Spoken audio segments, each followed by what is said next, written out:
बहुत समय पहले की बात है।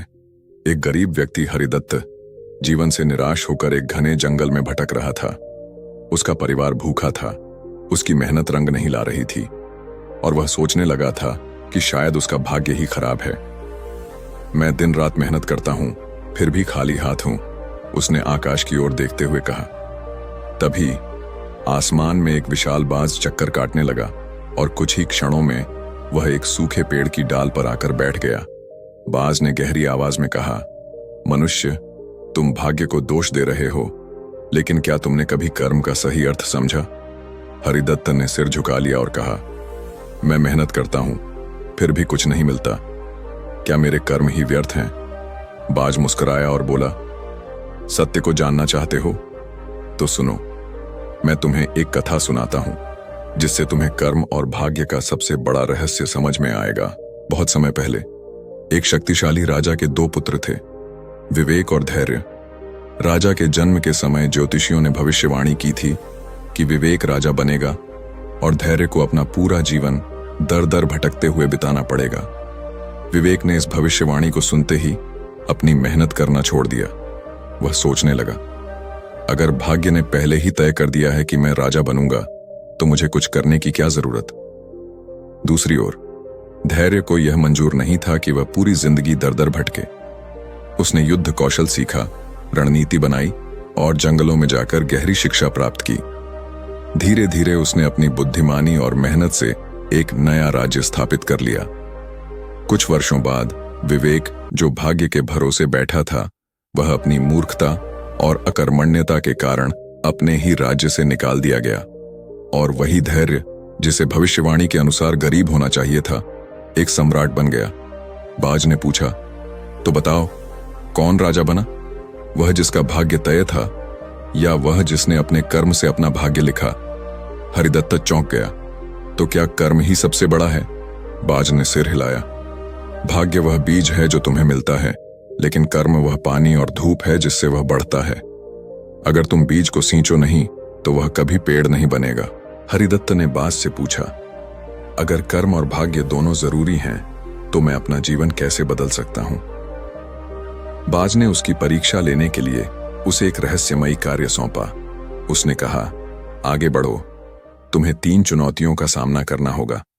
अगर तुम उन्हें पार कर गए तो मैं तुम्हें सबसे बड़ा रहस्य बताऊंगा। हरिदत्त को एक गहरी गुफा में जाना था, जहां कहा जाता था कि कोई भी जीवित नहीं लौटता। वहां प्रवेश करते ही एक रहस्यमयी आवाज आई, अगर तुम डर गए तो यही तुम्हारी असफलता होगी, लेकिन अगर तुम अपने मन की शक्ति से आगे बढ़े तो मार्ग स्वयं खुल जाएगा। हरिदत्त डर गया, लेकिन उसने सोचा, अगर मैं यहां रुका तो कभी सफल नहीं हो पाऊंगा। उसने हिम्मत जुटाई और आगे बढ़ा। जैसे ही उसने आत्मविश्वास दिखाया, गुफा में रोशनी फैल गई और एक द्वार खुल गया। बाज मुस्कुराया और कहा, डर भाग्य का हिस्सा हो सकता है, लेकिन आगे बढ़ना कर्म है। दूसरी परीक्षा, नदी का द्वीप। हरिदत्त को अब एक गहरी नदी पार करनी थी, लेकिन उसमें भयंकर धाराएं थीं। उसे कोई पुल नहीं दिख रहा था। वह सोचने लगा, क्या मेरी किस्मत में यह नदी पार करना नहीं लिखा? तभी उसने देखा कि पास में लकड़ियों का ढेर पड़ा था। उसने मेहनत की और अपनी बुद्धिमानी से एक नाव बना ली। उसने उसे पानी में डाला और धीरे धीरे नदी पार कर ली। बाज ने फिर कहा, अगर तुमने भाग्य के भरोसे इंतजार किया होता तो तुम कभी पार नहीं कर पाते, लेकिन कर्म से तुमने अपना रास्ता बनाया। तीसरी परीक्षा, राजा का न्याय। अंतिम परीक्षा के लिए हरिदत्त को एक राजा के दरबार में जाना था। वहां एक निर्दोष व्यक्ति को फांसी दी जा रही थी। राजा को विश्वास था कि वह अपराधी है, लेकिन हरिदत्त ने अपनी सूझबूझ से सच्चाई का पता लगाया और राजा को समझाया कि असली अपराधी कोई और है। राजा ने खुश होकर कहा, सिर्फ भाग्य से कोई राजा नहीं बनता। सच्चा राजा वह होता है जो अपने कर्म से दूसरों का भाग्य बदल सके। हरिदत्त 3 परीक्षाएं पार कर चुका था। बाज ने कहा, अब समय आ गया है कि मैं तुम्हें कर्म और भाग्य का सबसे बड़ा रहस्य बताऊं। बाज ने कहा, भाग्य सिर्फ एक अवसर है, लेकिन कर्म उसे साकार करने का माध्यम है। किसी का जन्म भाग्य से होता है, लेकिन उसका भविष्य कर्म से तय होता है। जो केवल भाग्य के भरोसे बैठा रहता है वह हमेशा हारता है। जो कर्म करता है वह भाग्य को भी बदल सकता है। हरिदत्ता को अब समझ में आ गया कि उसे अपने जीवन की दिशा खुद तय करनी होगी। उसने मेहनत शुरू की, अपने ज्ञान और साहस से सफलता हासिल की और एक महान व्यापारी बन गया। बाज आसमान में उड़ गया और अंतिम शब्द कहे, याद रखना, भाग्य सिर्फ एक बीज है, लेकिन कर्म उसे पेड़ में बदलता है।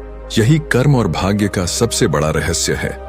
अगर आप सोच रहे हैं कि आपकी किस्मत खराब है, तो खुद से एक सवाल पूछिए, क्या आप बाज की तरह ऊंचा उड़ने के लिए अपने कर्मों में बदलाव कर रहे हैं? अगर आपको यह कहानी पसंद आई और इससे कुछ सीखने को मिला, तो वीडियो को लाइक करें, अपनी राय कमेंट में बताएं और ऐसी ही प्रेरणादायक कहानियों के लिए चैनल को सब्सक्राइब करें। याद रखें, आपका कर्म ही आपका असली भाग्य लिखता है।